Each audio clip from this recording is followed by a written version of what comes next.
One of the things that gets us up in the morning, happy to work on Overwatch, it's first and foremost a really special game. The way we portray a bright future, everyone on the team is really proud of it.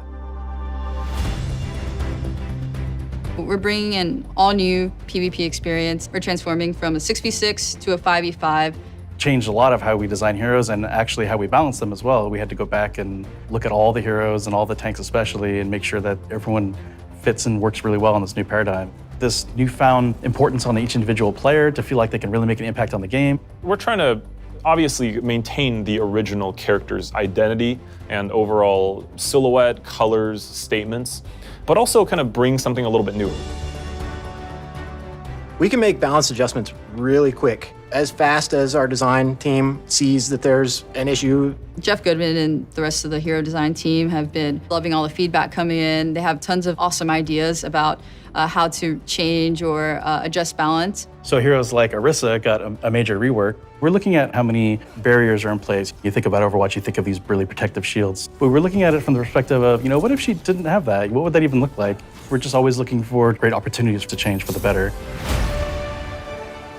I'm really excited about how we've refreshed all the maps.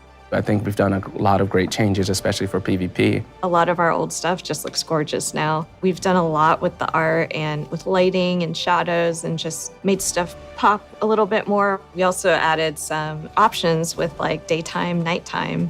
I think all of the Overwatch 2 maps are custom recorded in the actual place. We've hired a field recordist to actually go capture ambience of the real world location. We realize it's a subtle detail, but those are the things that really make these maps come to life.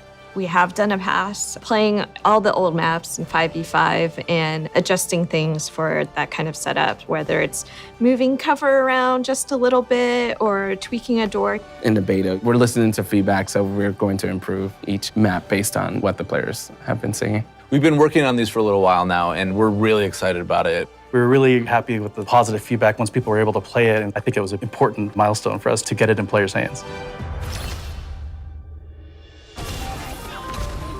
Competitive play is a different thing to a lot of different people. And we really didn't think we were providing enough tools and measures to actually help players out if they did want to improve.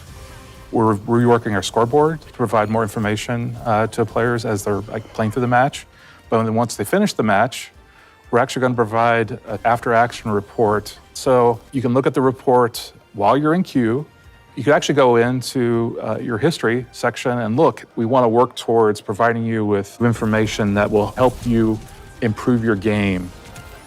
We've been getting feedback from a lot of different areas, from our community team, like streamers, influencers. We've also been getting a lot of feedback from Overwatch League players. We do want to actually provide a bit of feeling of progression. So one of the other changes we're making alongside that is not making your skill rating quite so granular. Right now, it's a very hard number. Instead of a numeric skill rating, we're adding these skill tiers within the larger ones. If you see someone at a really high skill tier, you know that that person is not just that good of an Overwatch player, but they've earned it.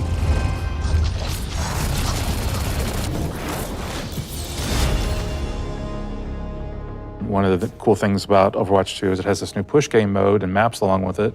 Push is a PvP game mode on several different new maps. We've been playing it in the beta, and we've actually been using it in Overwatch League as well. And once we started playtesting it, it was kind of an instant hit. There's a level, it has one path that goes all the way through it from one base to the other, and in the middle is TS1. And he's this lovable robot with a pair of barricades next to him. And the players are essentially fighting for control, and if they take control by taking out the other enemy team, TS1 will move a barricade towards the enemy base. To win, you either get that barricade all the way to the enemy base, or after a certain amount of time, did you move your barricade farther than the enemy team did? It's a very fair game mode. I think the maps are great. It provides for a lot of different locations where a lot of great fights can happen. We've developed a lot of engine upgrades in the game, so this allows us to do faster iteration.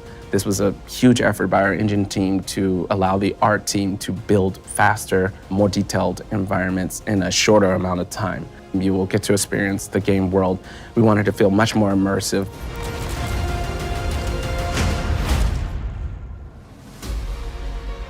Overwatch 2 is a dream for audio features. It's everything we've ever really wanted to do. We really go into every little bit of detail, trying to find a way that every sound will cut through.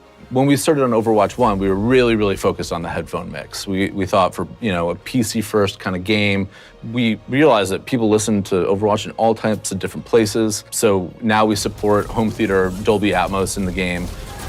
Now consoles offer all kinds of new things too, like 3D audio that we're supporting. There's new voice lines, new conversations between all of the favorite heroes.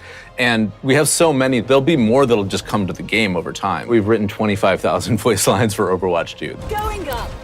So tons of new features. And the reality is that Overwatch scales even beyond that, all the way up to giant sports arenas for our Overwatch finals. Everything you like about Overwatch, you're going to get that in Overwatch 2, but even more. We're really listening to that feedback. A lot of it we felt like, man, we really think this is going to be super fun. We just need people to be able to play it.